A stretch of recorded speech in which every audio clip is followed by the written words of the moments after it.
any gold other than jewelry. Yes, I said possessing gold was a crime, except if it was in jewelry.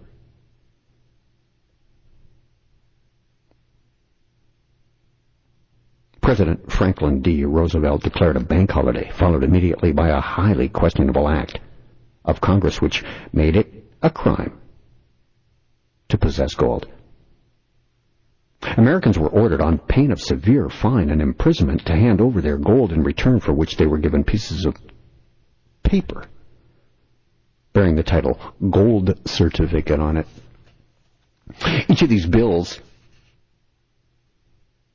bore the inscription redeemable in gold, a promise which obviously could never have been kept.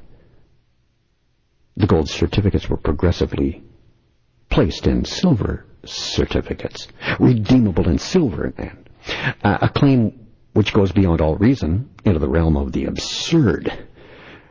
When I was growing up, most all dollar bills in America were still being called silver certificates. The gold certificates were long gone.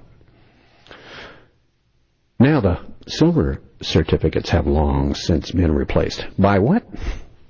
By Federal Reserve notes, which are not redeemable at all. What's more, all the silver has been removed from all of their coins. So as you can see, there's a scam going on to separate the masses from their gold and silver and replace it with worthless paper. History, once again, repeating itself. Nothing new under the sun. Space back on AM 640 for the view from space in just a minute. So now that we all have silver and gold removed from all of our coins, we have an old paper currency with worthless coins made out of base metal, and the gold and silver is unaccounted for. It's presumed by the average person that the gold and silver is in, well, places like Fort Knox, which in reality only has a relatively small amount of show gold for the benefit of tourists, of course. Where's the rest? And who owns it? Well, this lawsuit that I was telling you about, Ken Bygleason versus the Federal Reserve Bank of New York. This lawsuit presumes that most of the bullion which underwrote the currency of the United States of America, the richest nation in the world, by the way, is in the basement of the Federal Reserve Bank and at other undisclosed Federal Reserve strongholds. This lawsuit's over 7 years old now, and at no time during the proceedings was this presumption actually denied by the bank in any way. That there was all this gold reserves stored at the Federal Reserve. They never denied it, not once. The question is, who owns the title to all that gold and silver? Well, there are three possible answers. The citizens of the United States holds the title. The Supreme Court noted in the 19th century, in 1882 to be exact, United States versus Lee, court case 106 of the U.S. Supreme Court, that the people of the United States are collectively the sovereign here, with all the rights formerly enjoyed by the King of England. If the people who own the gold and silver, and it is merely being held in trust for them by the Federal Reserve, then there's no problem, and this case can be put to rest. The citizens own the gold and the silver. That's possible answer number one. Possible answer number two. The Federal Reserve Bank holds the title. The private corporation. Remember that the Fed is a private, for-profit, money-lending institution owned by the Illuminati. All the bankers, all the elite rich families. If they claim to own this gold and silver, then big questions need to be asked, like, who sold it to them? How did they pay for it? The truth is, it was expropriated from the United States within which the only constitutional legal tender is gold and silver coins.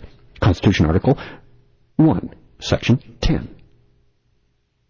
How can you pay for gold and silver with more gold and silver? You wind up with the same thing.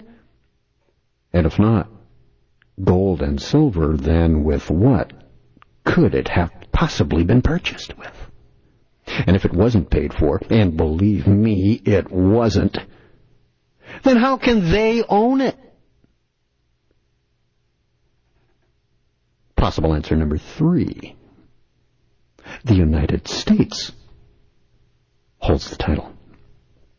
It may seem obvious to presume that the gold and silver in the United States is owned by the United States. Unfortunately, U.S. Supreme Court declared in 1945, Hooven versus Evatt, case number 324 in U.S. Supreme Court, there are 2 United States. One, the one we're taught about in school, consists of 50 states united by and under the Constitution, within which all constitutional law is preserved. If this United States owns the gold and silver, then it's the same as saying that the gold and silver are the property of the popular sovereignty, meaning the citizens of the United States collectively, and there's no problem. The other United States, though, consists of the territories, possessions, and persons under the jurisdiction of the federal government, within which there are no constitutional rights. This second description of the United States is governed by Article 4, Section 3, Clause 2 of the Constitution, which establishes a virtual congressional dictatorship over the whole country. The Supreme Court has declared in no uncertain terms that constitutional rights do not exist in this other United States. Guess which United States American citizens live in? The one with the constitutional rights that owns all the gold and silver? Not a chance. They live in the other one. If you file an income tax return, or if you pay into or receive Social Security, then you have unknowingly acceded to federal sovereignty. And believe it or not, you have no constitutional rights other than those the government magnanimously grants you. So if this other United States owns the gold and silver, it is the same as it being owned by the Federal Reserve Bank, since no one in Congress, no one intends to not be elected. So no one will dare challenge the bank's possession, because they've proved over time stand in the way of the bank, and the bank takes you out. The trouble with systems employing Type 2 money, Type 2 money again, paper that represents some gold and silver, that backs them. The trouble with it is that people are greedy without exception. Every nation which has used Type 2 money has printed more paper bills than were gold and silver coins behind them. So if Fort Knox had $1 trillion in gold, which again it doesn't, the government would sooner or later succumb to the temptation of printing $2 or maybe even $3 trillion or even more in paper. And it's been done. Everything's fine as long as everyone doesn't run to the bank simultaneously for their gold. But sooner or later, something will scare people, and they will indeed run the banks.